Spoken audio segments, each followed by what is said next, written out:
Hello everyone, my name is Jake Kaufman.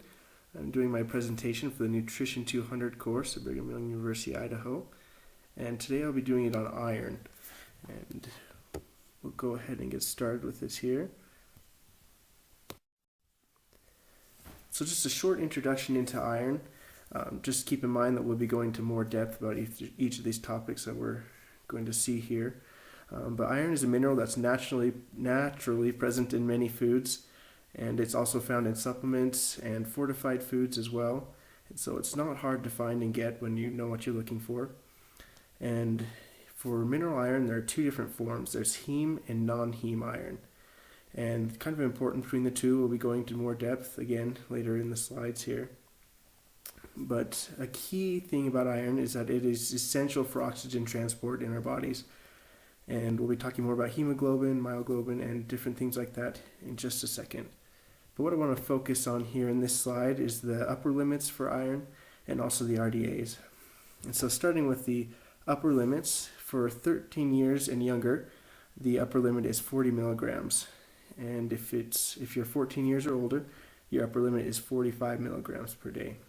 And that doesn't sound like a lot, but really to get that much iron in your diet, you're really going to have to be eating a lot of fortified foods and things like that. So unless you're supplementing, you don't need to worry about going over that by any means. And the RDAs are pretty interesting here. You can see it varies throughout each age.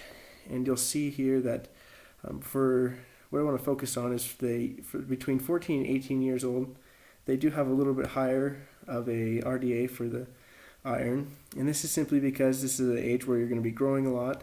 And so, of course, your bodies are going to require more iron. And then from 19 years to 50 years, a majority of your lifetime there, it's just going to be pretty steady of 8 milligrams for men and 18 milligrams for female. And females require quite a bit more iron, and that's simply being because they have their menstruation cycles, losing a lot of blood there. And also, when they're pregnant, they're supporting more than just themselves, and so they're going to be requiring more red blood cells in turn, which is going to need more iron. And also lactating, they're going to lose iron that way. And so they do require more there than men do. And so we're going to get into the major functions of iron.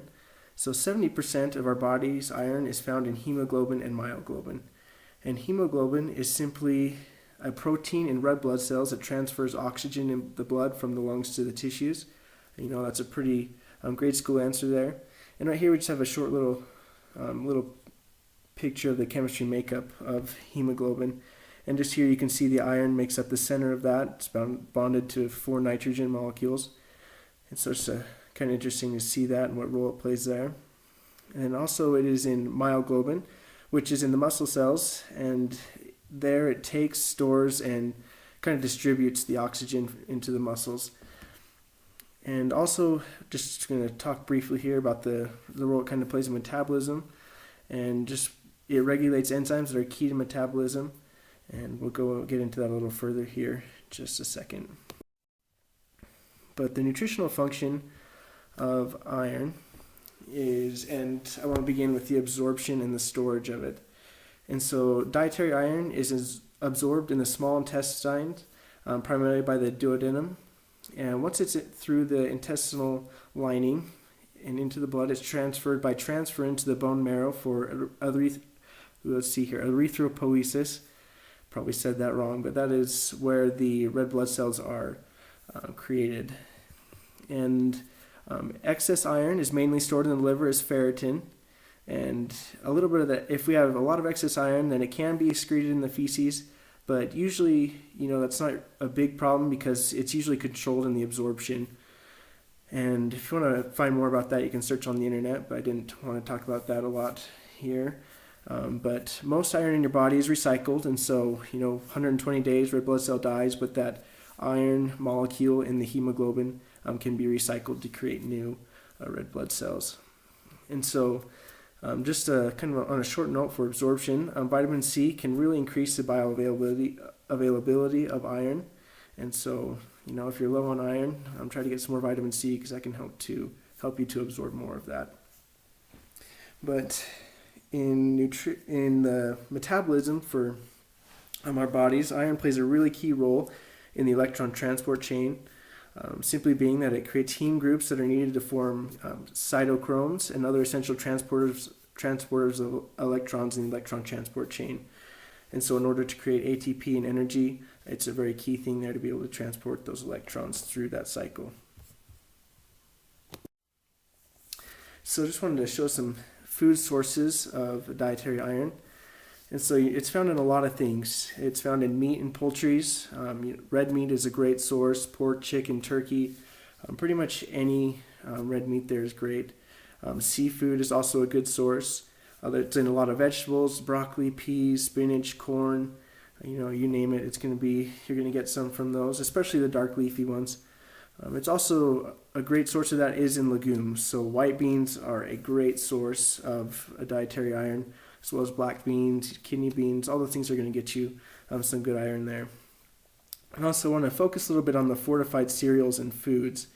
And so this is a really key thing, especially in countries that are, in third world countries and things like that. They need to get their iron from fortified cereals and foods because they don't have access to a lot of things like ready access to meat and seafood and things like that, just more expensive. And so these fortified cereals and foods are a great way to get those countries and those people the essential nutrients that they need. And right here, I want to focus a little bit more about heme iron and non-heme iron. We talked about how those were two different forms. And so heme iron is the type of iron that is only found in animal products. Now, it's important to note that animal products do contain both heme and non-heme, but you can only get the heme iron in animal products, and it is the difference. And you would say the positive side of heme iron is it is more readily available for absorption by the body. In heme iron, you absorb about 30%, and then non-heme iron, it's iron that is found in plant-based foods, and that one you do not absorb as readily. You absorb about 2 to 10%, so quite a big difference there. But both great sources, and so you don't want to just focus on animal products because you can also get a lot of great iron from plants. And for this side, we want to talk about the deficiencies when you're not getting enough iron.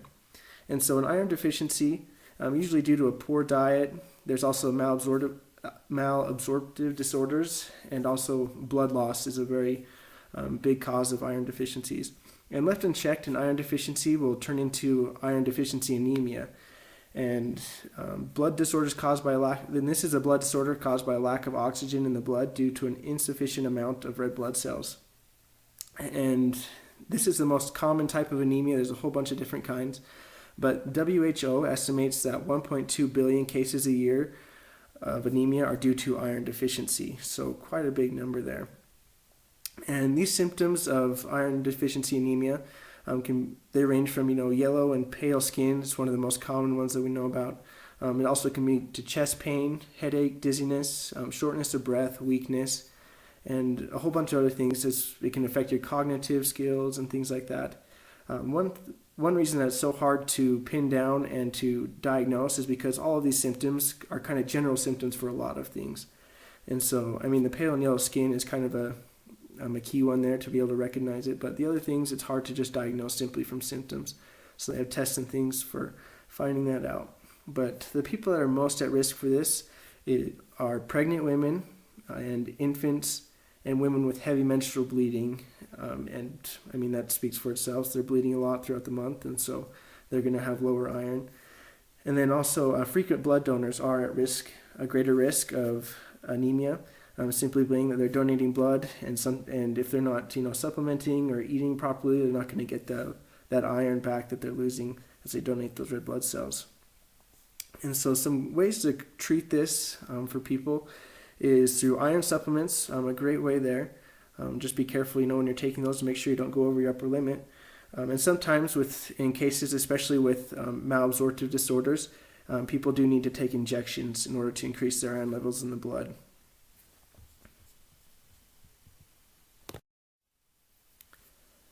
And so the toxicity for iron, kind of a scary thing. Iron poisoning is usually due to an accidental overdose of iron supplements. And it's really hard to go over your upper limit for iron just simply through your diet. I mean, it's possible if you just sit there and eat some fortified cereals and things like that all day, but most people aren't going to do that. And so it's usually through supplementing.